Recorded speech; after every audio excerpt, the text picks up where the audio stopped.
Salve, salve audiência! Estamos começando mais um Podfontes aqui no nosso canal, bate-canal do Podfontes. E comigo sempre é essa gloriosa Thaís Nogueira, da Fontes Educacionais. A nossa convidada hoje é a Gilda Galvão, que vai falar conosco sobre transtornos e acompanhamentos. Não antes de eu falar para vocês que os nossos patrocinadores são a Benjamin Psicologia, a Madame Linguagem, a Carolina Dreires, a Fonoáudio da Janaína Collor e com o apoio do Portal de Indaiatuba e da Cerqueira Jorge Advogados. E se você ainda não acessou o Portal de Indaiatuba, corre lá, www.portaldeindaiatuba.com. É o portal atualizadíssimo sobre Indaiatuba e as cidades da região. E lá nós temos a coluna do Podfontes, onde a Gilda mensalmente nos dá informações importantíssimas sobre a psicologia e sobre as atuações que ela desenvolve. Gilda, obrigada por estar aqui conosco mais uma vez. Obrigada por você e a Dan nos patrocinar. E vamos falar sobre transtornos e acompanhamentos. Gente, obrigada pelo convite. É sempre uma honra e um prazer estar aqui com vocês. E o objetivo é sempre isso, né? Esclarecer, é cuidar. Então, espero ser útil nesse propósito de vocês. Então vamos lá, vamos falar sobre os transtornos. Vamos falar sobre os transtornos. Quando a gente fala em transtornos e acompanhamentos, a gente sabe que muitos pais têm receio da avaliação, receio do diagnóstico e às vezes eles pegam o diagnóstico e não fazem o acompanhamento. Quais são as causas disso? Porque a criança não é só um rótulo, não é só um título, ela precisa do acompanhamento. Então, quais são as causas, consequências, ações dentro desse processo? Então, vamos lá, eu falo assim que o acompanhamento, ele é até mais importante, é tão importante quanto... que o acompanhamento ele é tão importante quanto a avaliação, né? Quando a gente faz a avaliação, é justamente para a gente entender o que está acontecendo, né, com aquela criança, né? Quais são as causas, quais são as origens dos déficits, dos prejuízos. Só que uma vez terminado, como vai ser depois? Né? O que eu vou fazer a partir disso? Fazer avaliação só por fazer não adianta, né? Tem que ter um desdobramento. Tem que ter o desdobramento, né? E é muito interessante quando você faz uma avaliação e você faz uma reavaliação depois, um acompanhamento, depois do acompanhamento você fala, uau, muda o mundo da criança. Então, o objetivo é esse, a gente entender o que está acontecendo e para poder regular.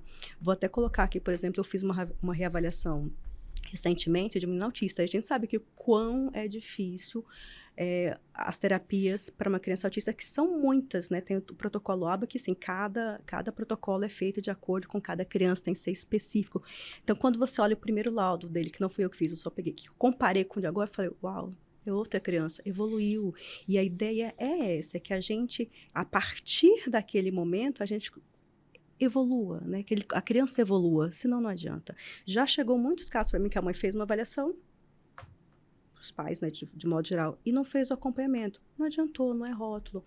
Ah, tem um medicamento, mas o medicamento não dá habilidades. Então, o medicamento, ele pode ali ajustar alguma coisa para propiciar, às vezes, uma atenção melhor, mas não vai desenvolvê-lo em outras coisas. Por isso que o acompanhamento ele é tão necessário quanto. Né? Não é para ter rótulo, né? É para ter caminhos.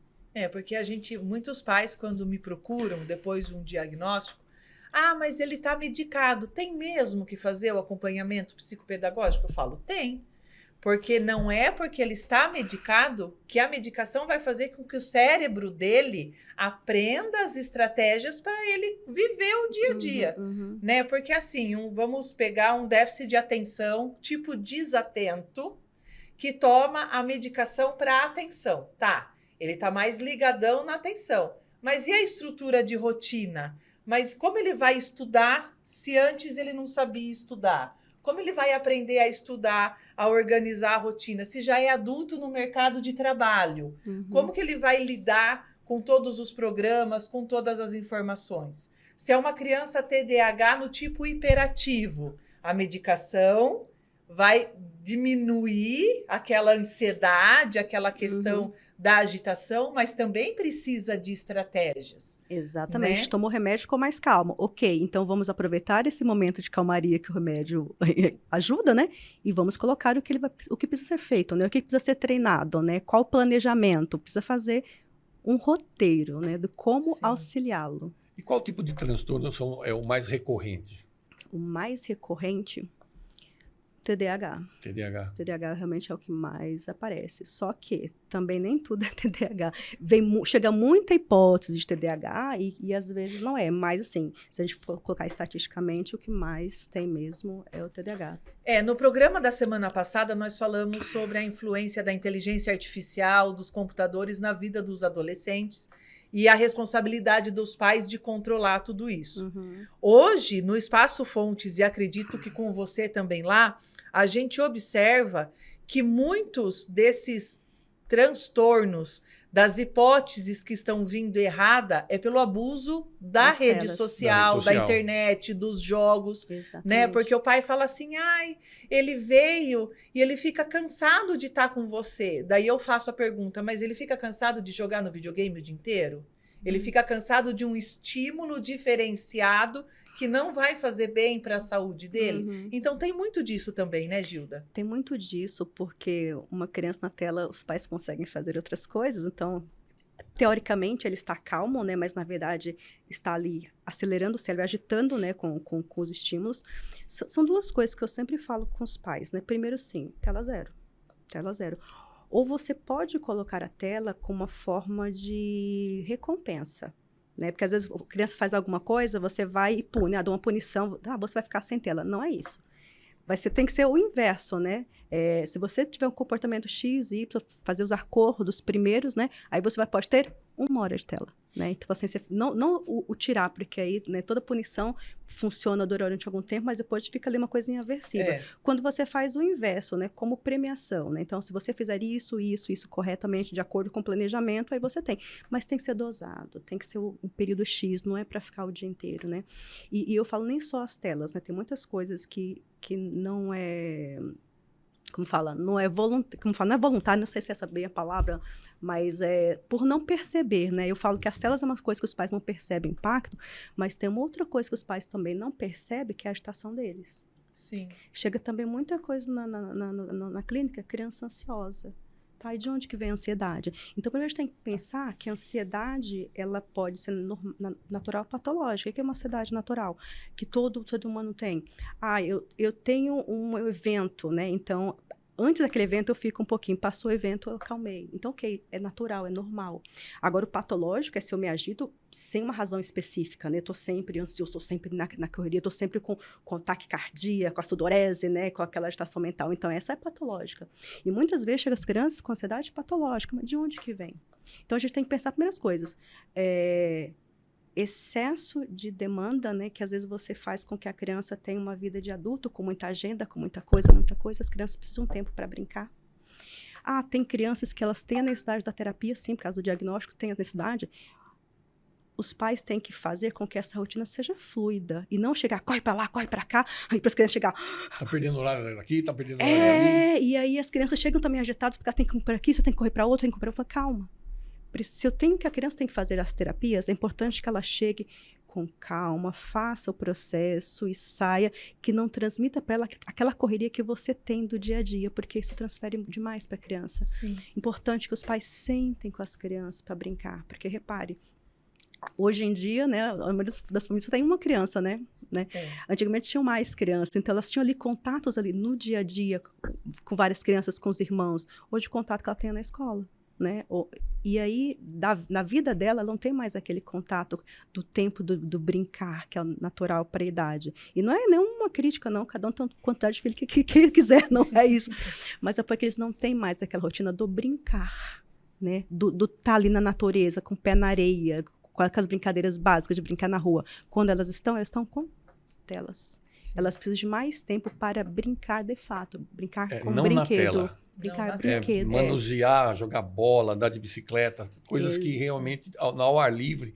E que é o que era feito antigamente. Aliás, a vida inteira foi assim. Depois de um tempo para cá. E pós-pandemia piorou.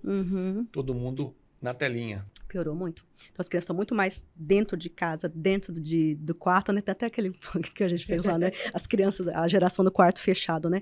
E não estão mais brincando, que era o natural. Inclusive, uma das coisas que a gente falou no programa anterior sobre essa questão das pessoas, dos pais acabarem, vamos respeitar a privacidade do meu filho, deixa ele sozinho no quarto, só que ele tem uma porta para o universo através de uma tela. E aí a pessoa o pai não acompanha, o pai ou a mãe não acompanha esse filho, essa filha, e aí a coisa degringola para um outro patamar. Pois é. E aí não tem mais o brincar. O adolescente, a criança, ela vai para um outro universo que pode ser muito complicado. E é engraçado assim, né? Que lá no Espaço Fontes eu trabalho dentro da ludicidade, do jogo, da brincadeira, mas aqui, físico, né? E outro dia uma criança chegou para mim e falou assim, você precisa ir lá na minha psicóloga. Eu fiz, por quê? Porque eu sento lá na minha psicóloga e eu jogo um joguinho no computador super legal. Eu quase infartei. Aí eu falei assim, ele falou, E lógico, a gente sabe que tem alguns jogos psicológicos que vão trazer informações que às vezes a criança não consegue.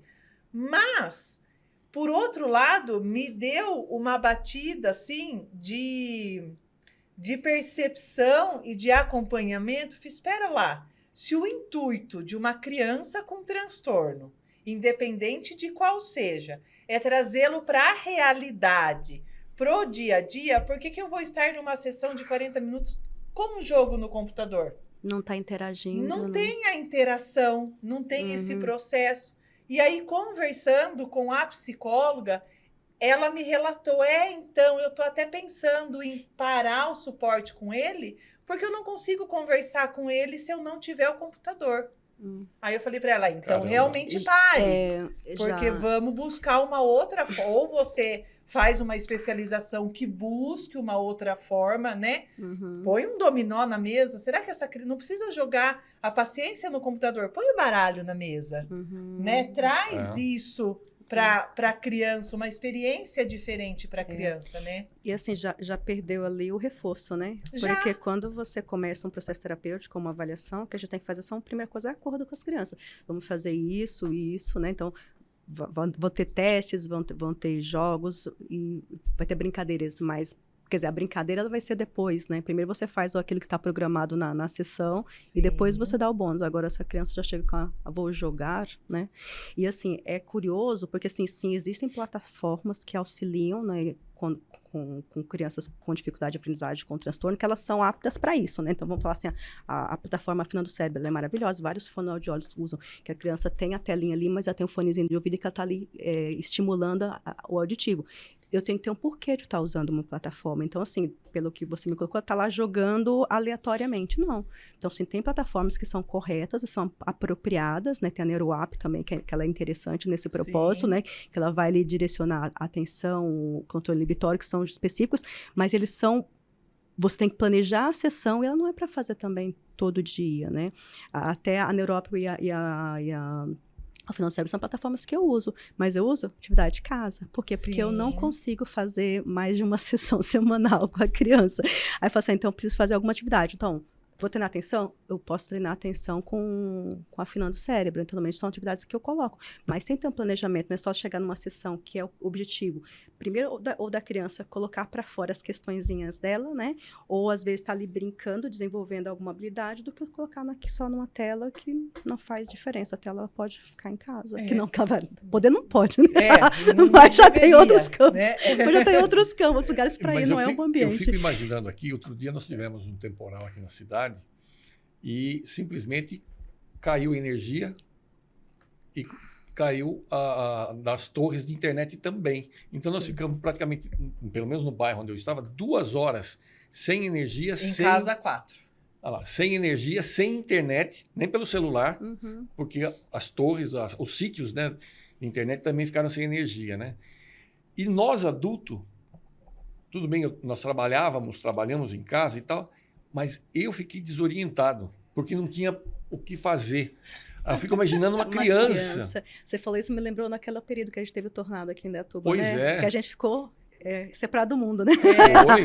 Mas isso naquela época me deu uma reflexão, justamente isso, o seguinte, eu tenho que dar conta da vida, independente do que aconteça. Né? Então, para acontecer alguma coisa, o que eu posso fazer? Né? Então, quais outras habilidades eu posso desenvolver diante de uma dificuldade?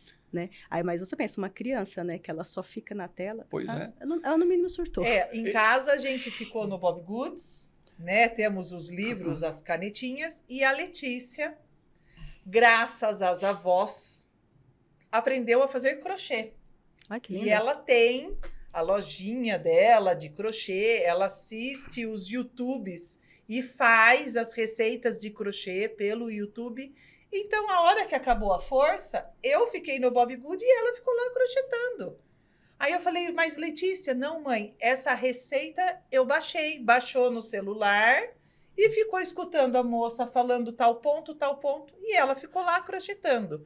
Agora, são meios que cada mãe vai inserir, cada família vai inserir, para que se deixe a tela de lado. Né? E a minha filha tem o TAG, o transtorno de ansiedade generalizada. Então, o crochê para ela foi uma salvação. Acalma, né? É uma salvação.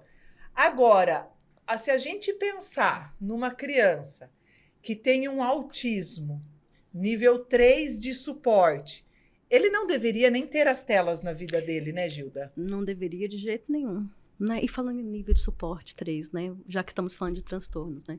Eu falo assim que o nível de suporte 1 me ajuda a entender o nível de suporte 3, né? Sim. Então, a gente aprende muito com os clientes, né? Eu falo assim que por mais que você estude, né? Quem é especialista é quem vive, né? Então, a gente aprende muito com o nível, com os clientes. Então, o nível 1 me ajuda a entender o nível 3, porque às vezes o nível 3, né? Ele não consegue se comunicar para a gente entender o que está acontecendo, né? Então, sim, tela zero, mas eu só vou entrar no outro ponto que eu achei interessante. Que às vezes, né, um autista desregula, né, e às vezes a gente não sabe o que aconteceu antes, previamente, e às vezes você tem esse contato com outros, tem essa noção. E aí, quando a gente fala, quando a gente monta as terapias, né, para um autista, ela é individual, de acordo com aquilo que se precisa, lógico, e aí só que tem muito o nosso olhar sobre aquilo, né, por exemplo, a gente fala que ele precisa de uma socialização. Às vezes uma socialização para ele é totalmente aversivo. Então é o nosso olhar que diz que ele tem que ter. Sim. E aí vamos colocar a história da tela, né, a gente está numa sala, todo mundo, várias pessoas, família inteira, seja lá quem for mais, todo mundo com a tela. Eles estão no mesmo ambiente, eles não estão interagindo. Agora eu tenho que obrigar um autista a interagir. Exatamente. Né? É engraçado que a gente vai para Amparo, né? E depois do almoço a gente senta na salona da casa da minha mãe. Aquelas casas antigas, né? Que tem aquela baita sala. E o primeiro que pega o celular, a gente já fala, ué, vai conversar ou vai ficar no celular? Então, e a gente até dá risada, porque né? Isso virou um vício, na verdade. Virou. Um vício. Então, assim, então, quando nós estamos juntos, a gente tenta o mínimo possível. E aí, ontem eu fui passear de rural com meu pai, fui ter o meu momento com o meu pai. A Letícia ficou com a minha mãe, ensinando a minha mãe, a Letícia de 13, ensinando minha mãe de 76 a mexer no WhatsApp web. Mas eu achei tão bonitinho, porque não é um uso de tela excessivo e como que eu vou falar? E perigoso, vamos dizer assim. Não, era a neta ensinando a avó uma forma diferente de se comunicar. E aí, quando a gente veio embora, ela falou assim, nossa, mãe, fiquei muito nas telas hoje com a minha avó. Eu fiz, mas é diferente. Você está ensinando, o seu cérebro está em outro processo. E quando minha mãe mandou boa noite, ela escreveu assim, consegui. Porque ela estava usando o notebook. Né? Então, assim, às vezes, essa troca da criança com os pais, com os avós, né, não acontecem também, né? É verdade. Essa questão da família, da reunião, do compartilhamento, está cada dia mais difícil de acontecer. E aí, quando a gente vê uma menina de 13 anos interagindo com a avó, trazendo a avó para esse ambiente que é totalmente alienígena para ela, né? E é verdade. E hoje, com essa história de inteligência artificial, a gente começa a se sentir um dinossauro. É verdade, porque você tem que, e é muito rápido isso. É muito rápido. Isso também faz com que a gente acabe não prestando atenção no outro, não observando o outro. E aí, quando a gente fala em suportes necessários, tá faltando muito do observar o outro, né? Para ver o que realmente é necessário para regular. Quando você fala, a minha filha faz crochê, isso ajuda a relaxar. Excelente. E quantas vezes a gente não sabe o que ajudaria aquela criança a se regular, né? Tem um exemplo, por exemplo, que eu tenho de uma paciente que ela lá na terapia, ela falou que ela é autista, grau 1, detectado na fase adulta. que ela foi num ambiente, né, médico, e ela ficou 40 minutos. Lá, e aquela questão daquele barulho. Para ela deve ter sido morte. 48 horas para ela conseguir se regular. A hora que ela falou isso, eu falei, peraí, repete a mim. 40 minutos, você ficou 48 horas, você conseguiu se regular? Você já tinha monitorado isso antes? Não, ela verbalizou aquele momento para mim. Falei assim, ok, então agora a gente vai monitorar. Porque essa informação é importante. Tipo assim, então, às vezes, um nível 3, suporte 3, ele desregulou do nada? Não, peraí. O que aconteceu antes, né? Vamos observar. O que foi o gatilho? O que foi que aconteceu? Porque esse 40 minutos, gente, é muito, né? É muito pouco pro tanto que teve. E aí, o que a gente fala de observar é porque é acessibilidade. Vamos pensar, quando eu falo, socialização não é tão importante para eles, mas acessibilidade, sim, né? Foi no aeroporto do Rio e de Poá, tem uma sala multissensorial para autistas. Eu achei sensacional. Aí eu perguntei, por que no aeroporto? Mas a verdade é, por que só no aeroporto? Porque só no aeroporto. Né? Porque... Devia ser em vários lugares, condomínio, escola, ambientes de atendimento de um modo geral. Por quê? Sim. Porque é acessibilidade para eles, mas a gente não olha, né? A gente não olha com esse olhar. Agora tem a lei de que os sinais das escolas não podem mais ser as sirenes. Tem que ser sons onde não interfiram na desestruturação dos autistas. Já é lei.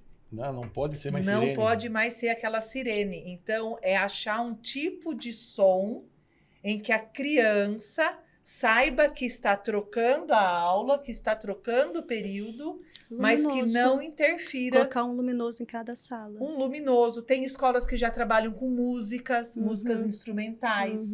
Uma escola em Amparo, quando as minhas sobrinhas moravam lá, elas falavam, tia, cada sinal é uma música. Quando toca música, a gente sabe que está trocando a aula. Olha que legal isso. Não interfere, né? Então, existem todos esses processos que ainda precisam ser olhados, né? E é muito interessante a gente perceber que essa evolução está chegando nas escolas, né? Porque, como eu sempre comento com a Thaís aqui, né? Nós somos de uma época onde existiam classes para crianças que não acompanhavam os outros no desenvolvimento as salas especiais, as famosas salas especiais, né? Isso é uma coisa que hoje não existe mais, não tem nem como você pensar numa situação dessa. E é importante as escolas estarem cada vez mais se adaptando para o bem-estar do aluno com esses transtornos. Porque não é só o barulho, não é só a socialização, é o respeito por aquela criança. Respeito do indivíduo. A biblioteca é para ser um lugar silencioso, tá? Mas e se essa criança tem crise no silêncio? Porque pode acontecer. A criança não consegue ficar o tempo todo no silêncio. Traz algum gatilho para ela. Traz alguma coisa que reflete. Né? Então, falta um pouco ainda dessa formação, dessa capacitação, né, Gilda? Para as escolas compreenderem que cada um é um. Que não dá para ser tratado de forma homogênea, né? Todo mundo igual, da mesma forma, que a gente precisa ter as diferenças. Atender, né? Cada um dentro da sua necessidade. Cada um dentro das suas necessidades. Se dentro da nossa casa a gente tem que atender, por que a gente não pode fazer isso em outros ambientes? Né? Até que eu imagino que seria muito importante, né? Que não tem para todo mundo, mas deveria, é o acompanhante terapêutico. Né? É importante para os autistas, né? Sim. Mas nem todos têm. E isso ajuda tanto também, até o professor, porque você imagina se ele desregular e os outros alunos da sala, né? Como que o professor faz? Fica sozinhos, né? Agora, uma pergunta. Um TDAH pode ter algum grau de autismo? Pode. Tanto o autismo, quanto a dislexia, quanto tudo. Então, não é uma coisa por vez, não. Pode ser um pacote. Sabe que uma das coisas que a gente faz a avaliação neuro é para isso, né? Para entender comorbidades, entender exatamente o funcionamento e as comorbidades que tem para auxiliar melhor. Entendi. Porque todo transtorno ele tem uma ramificação. Eu já falei aqui a questão da árvore. Então, para você saber que tipo de árvore é essa, você precisa entender. Tirar a questão pedagógica, tirar a questão fonológica, tirar a questão auditiva, tirar uma questão neuro de desenvolvimento para daí você fechar a sua arvrinha. Entendi. E sabe que você fala assim, um autista e um TDAH são comórbidos? São. Agora você imagina o conflito interno. Porque pensa, um autista é regra, tem que ter comando, tem que a coisa assim certinha. Aí você tem o TDAH que começa uma coisa e já termina. O conflito interno de uma pessoa com essas duas comorbidades. É porque eu tenho uma pessoa conhecida que chegou para mim um dia, ela falou assim, sabe uma coisa que eu percebi? Que fulano de tal, que tem um TDAH, ele tem um quê de autismo, mas eu falei, mas por que você diz isso? Ele falou, porque ele se isola. Mesmo num lugar com bastante pessoas, ele é sociável, mas ele se isola. Eu falei, caramba, nunca tinha pensado nisso, né? E aí agora ocorreu de fazer a pergunta. Mas se a gente for pensar, todos nós temos um nível de cada coisa. Todo mundo tem um nível desatento, todo mundo tem um nível hiperativo, todo mundo tem um nível de ansiedade dentro do ser humano. O que nos diferencia para ter um transtorno? A porcentagem que isso se sobressai. Tanto que quando eu fui fazer a neuropsicologia, eu saí de lá achando que eu era autista. E aí, quando você... a gente sai. Você, quando fez psicologia, não se achou vários transtornos? Não, eu achei que o outro tinha, tinha. Né? Todo mundo tinha, menos eu. E aí, quando você aprende... E aí, dentro da neurociência, né, do mestrado, tendo aulas mais amplas da anatomia, dos transtornos... Eu olhei para o meu marido e falei assim, você é TDAH com dislexia. Ele falou, que é isso? Então, a gente sempre acha que tem alguma coisa. Mas nós temos, mas está ali adormecido. E isso, na verdade, está por conta de ter até essas informações na internet, de novo, voltamos para a internet, muitas pessoas acabam sempre achando que tem tudo e se assustando com isso e sofrendo... às vezes uma coisa que... E fazem a avaliação errada, porque na internet você acha teste para dislexia, teste para TDAH, daí chega para mim e fala, eu fiz o teste da internet no meu filho. Espera lá, que isso? O Dr. Google, ele é um cara do mal nessa hora. As pessoas não entendem, né, que as avaliações, os testes, eles são padronizados, então eles têm que ser aplicados da forma com que eles foram padronizados, eles são restritos de psicólogo, então só o psicólogo que tem que fazer, tanto que a gente não pode, né, nem tirar foto, nem filmar, nem terceiros participar, porque é restrito, né, então assim, aí está na internet... Não é o teste que ele foi avaliado lá pelo SATEPSI, né? Não pelo Conselho Regional de Psicologia, não é. Né? Então, não é. Não é. Não é. Cuidado com tudo que você lê. Gente, o papo... bateu certinho. O papo tá gostoso, tá bom, mas o nosso horário... Tá no final. Quero agradecer, Gilda, pela gentileza de você, mais uma vez, vir compartilhar conosco aqui seus conhecimentos, as suas experiências. Eu tenho certeza que o pessoal de casa aí também ficou muito interessado. Fico à disposição que vocês precisarem. Obrigada. E quem não conhece ainda a Benjamin Psicologias, é só procurar lá no Instagram, que vocês vão ter muitas informações. O Instagram deles é recheado de notícias. Tem também outras lives, outros podfontes que a Gilda participou conosco. E na próxima semana nós vamos falar com o João. Ele é filósofo e psicanalista e nós vamos falar sobre a importância da psicanálise para a infância. É isso aí. Mais uma vez, lembrando que nós estamos aqui sempre com o apoio da Benjamin Psicologia, Madame Linguagem, Carolina Dreilich e da nossa queridíssima Janaína Colon, que é da Fonoáudio. E, claro, com o apoio do Portal de Indaiatuba, o melhor portal da cidade, e da Cerqueira Jorge Advogados. É isso aí, gente. Tchau, obrigada até o nosso próximo companhia. encontro. Até mais. Tchau, tchau.